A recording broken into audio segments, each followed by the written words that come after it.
Hello, my name is Dr. Dervila McCann. I'm a cardiologist and Chief of Population Health at Central Maine Medical Center in Lewiston, Maine.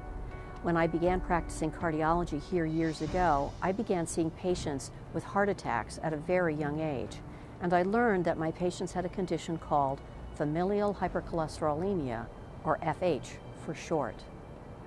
When I discussed this disorder with my colleagues, I learned of the devastating consequences of this disorder, particularly in the days before we had effective treatment. They did some tests, and then they put me on some meds, and they brought it down to like 300. And I was pretty excited about that. And Dr. Weiss says, it's still no good. So he put me on a maximum of several drugs because my body could take it, and that brought my cholesterol down. Now I'm like 170, 175. And a few years ago, sitting down with Dr. Weiss, he looked at my chart and he said, all of my other patients with your history are dead. FH is one of the most commonly inherited forms of heart disease in which the cholesterol formed by the body is not recycled properly. This leads to extremely high cholesterol levels and early heart attacks and strokes.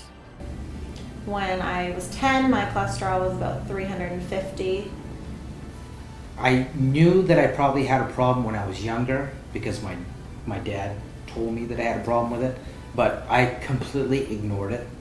Felt like it's not going to take me down, you know what I mean? So I was, I didn't take any meds. I didn't really go to the doctors too much until my mid-30s also. I was 34. I had a heart attack, pretty good size one. We really got serious about getting the family tested when Carl had his heart attack. So I have been on medication since I was 10 years old. After my brother had his episode, which he didn't mention, it was a quintuple bypass surgery, so he needed 5 bypasses. That was an eye-opener for me to spend some time with him the day after his surgery. Although FH is found in every country in the world and every ethnic group, certain groups have this disorder more frequently than others. One such group is Franco-Americans, who are descended from the original founders of Quebec. To understand the story of why Franco-Americans in particular are affected by this disorder more than other groups, you'll need to understand the story that links together geography, history, public health, and genetics. The great rivers of New England. These great arteries have served as a source of food and water, transportation, and power, shaping the history of the people of the region. Water power from these rivers was the natural resource that centered the textile manufacturing of the U.S. Industrial Revolution in New England. Throughout the 1800s, mills sprang to life from Maine to Connecticut, and the need for skilled laborers grew. Many workers for the factories and mills of New England came from America's northern neighbor, Canada. In particular, the French Canadians, who were descendants of the original founders of Quebec, were drawn to the work in the textile mills of the northeastern states, where they were offered high wages and predictable employment. In the 1850s, a wave of immigration to America began, eventually leading to more than 200,000 French Canadians leaving Canada. River travel made way to a railroad system from Quebec through New England. Several enterprising businessmen raised money to build a short addition to the railroad system, enabling the immigrants to end their journey close to the mills, like this one in Lewiston, Maine, where a small rail depot sits just next to the large Bates textile mill. This was one of the very first stops on the way south from Quebec, and thousands disembarked here, staying in this region of central Maine for the remainder of their lives. A particularly strong Franco-American presence was established in the New England region and persists to this day. Often, one family member, such as a father, would begin work and then send for his family, who were also able to work at the mills. Child labor was considered a necessity, particularly in the weaving of cotton, where any break in the thread would shut down the weaving machine. The broken threads had to be hand-tied in order for the work to start again, and the smaller hands of women and children were better suited to this task. Sharing a common language, faith, and history, the Franco-Americans often lived in close-knit communities called Little Canadas near the factories that employed them. I was coming down the one-way street on Oxford Street, and I saw the lady was sitting on the stoop, and it reminded me because I have relatives that lived on Lincoln Street, so we played in Little Canada when I was little. And so when I was coming down the street, she recognized me, and I saw her get up, and I said, she turned around, she went, "Hey, Louise!" And I thought it was so funny. It brought so many memories because that's how they used to communicate. Louise lives on the 3rd floor, and I remember they used to talk to each other from window to window over the street.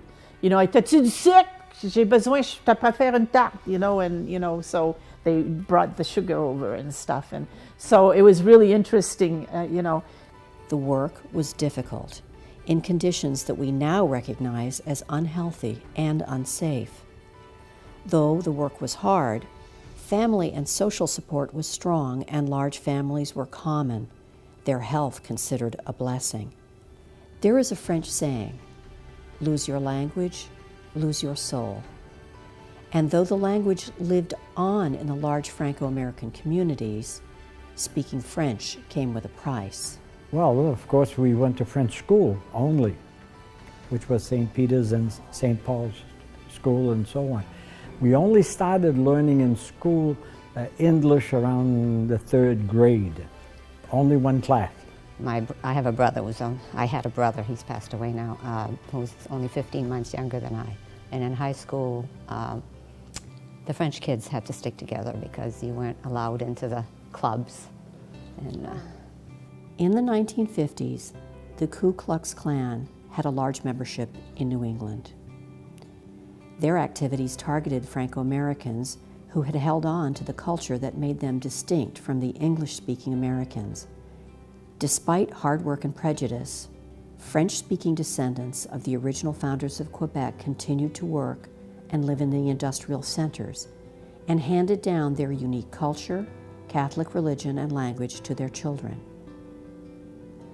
In 1900, the average life expectancy in the U.S. was only 46 years for men and 48 for women. Over the next 100 years, due in large part to public health improvements and an understanding of the cause of infections, life expectancy became much longer.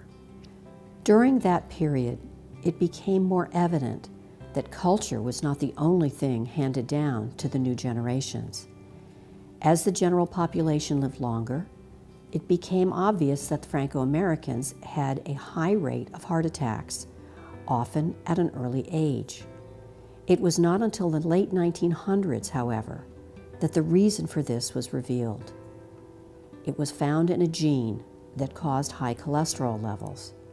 Many Franco-Americans have this form of genetic heart disease called familial hypercholesterolemia, or FH for short. Cholesterol is a building block for many important body functions. The molecule circulates in the bloodstream and it goes throughout the body, but when it is present in too high levels, it can become embedded in the walls of the arteries, causing thickening and blockages. This is the cause of most heart attacks and strokes. Cholesterol is produced by the liver and recycled there too. Ordinarily, there are receptors on the surface of the liver cell that attach to the LDL cholesterol, allowing it to be taken up by the liver and recycled. But in FH, that process is disrupted, and the damaging LDL cholesterol accumulates in the blood vessels. Unfortunately, only about 10% of people with FH are diagnosed with this disorder. This film was made to assist those patients understanding their disorder and to encourage physicians who see patients with high cholesterol to test their family members and to consider FH as a diagnosis. There are now a range of therapeutic options for patients who have FH, and I encourage you to discuss those with your physician. I would like to thank my friends at Museum LA, the Franco-American Heritage Center, and the University of Southern Maine here in Lewiston for generously donating their time and the use of their archival photographs for this film. To my friends at the Franco-American Heritage Center, I would also like to say au revoir et merci beaucoup. For more information on FH, please visit the websites of the American Heart Association and the Familial Hypercholesterolemia Foundation. There is a wealth of information for both physicians and patients on the disorder on those websites.